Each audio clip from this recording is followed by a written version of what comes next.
मुंबईमध्ये पाणी कपात आहे हे म्हणणं योग्य आहे आणि ही पाणी कपात अशीच राहिली तर मुंबईकर रस्त्यावरती येतील। याला जबाबदार हे सरकार आणि प्रशासन आहे। याचं कारण पिसे पांढरापोळ येथे 4 आपले पंप आहेत आणि हे ट्रान्सफॉर्मर जे आहेत हे पाणी लिफ्ट करून ते पांढरापोळला आपण नेतो आणि हे 4 पंप जे आहेत त्यापैकी 3 पंप हे सतत चालू असतात आणि एक स्टँड बाय आपण ठेवतो। नेमकं मागच्या 2 वर्षामध्ये स्टँड बाय पंप मेंटेनन्सच्या बाबतीत तिकडे असलेले आयुक्त किंवा प्रशासनातले अधिकारी यांना या रिपेअरिंगबद्दल आठवणच झाली नाही आणि मग तो जेव्हा 3रा पंप बंद पडला त्यावेळी मग स्टँड बाय पंप चालू आहे का म्हणून बघण्यासाठी गेले तर तो मेंटेनन्समध्ये होता। आज 1200 कोटी रुपये या मुंबईत नुसत्या टाईल्स लावायला, झाडं लावायला, ब्युटिफिकेशन नावाने,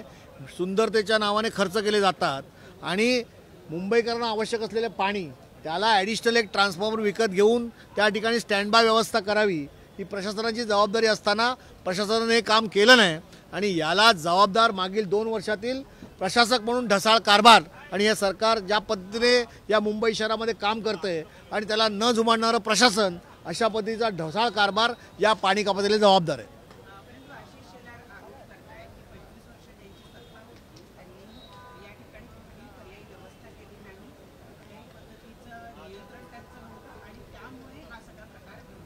आशिष शेलार आरोप करतात त्यांना विचारा की 25 वर्ष सत्तेत मांडीला लावून तुम्ही माझ्यावर बसला होता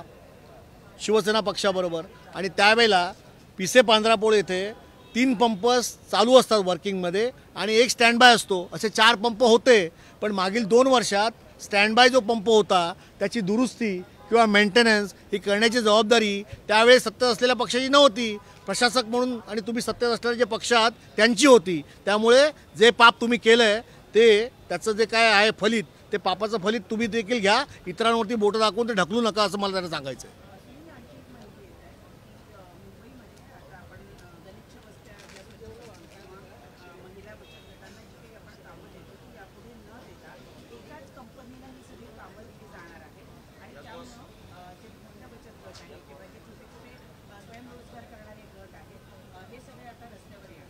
बरोबर आहे, असं आहे की हा फार मोठा घोटाळा आहे।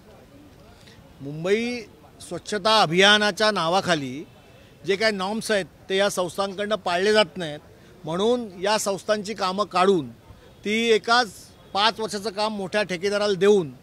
हे इकडे स्थानिक ज्या संस्था आहेत म्हणजे महिलांच्या संस्था असतील, रोजगारांच्या संस्था असतील, बचत गट असतील त्यांना लॉटरी सिस्टीमद्वारे हे काम वॉर्डामध्ये दिलं जात होतं ते काढून घेतलं जातं आहे, त्यांच्या पोटावर पाय आणले जात आहेत आणि एकाच कॉन्ट्रॅक्टरच्या घशात 1200 कोटीचं काम घालण्याचं काम हे सरकार आणि प्रशासनातले अधिकारी करतात। सर 10 दिवसात जे आहे मुंबई महानगरपालिकेने 10 दिवसात 150 कोटींचं टेंडर काढलं होतं। छोटे छोटे टेंडर होते मात्र जवळपास 900 ते टेंडर होते जे 10 दिवसात काढण्यात आले।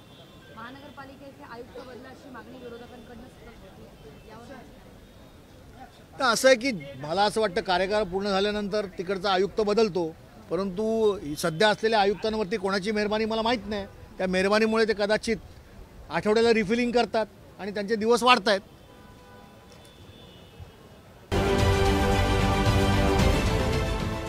देश विदेशातील प्रत्येक घडामोडींचे लाईव्ह अपडेट मिळवण्यासाठी आता साम टीव्हीच्या सर्व सोशल मीडिया प्लॅटफॉर्मला लाईक, फॉलो आणि सबस्क्राईब करा।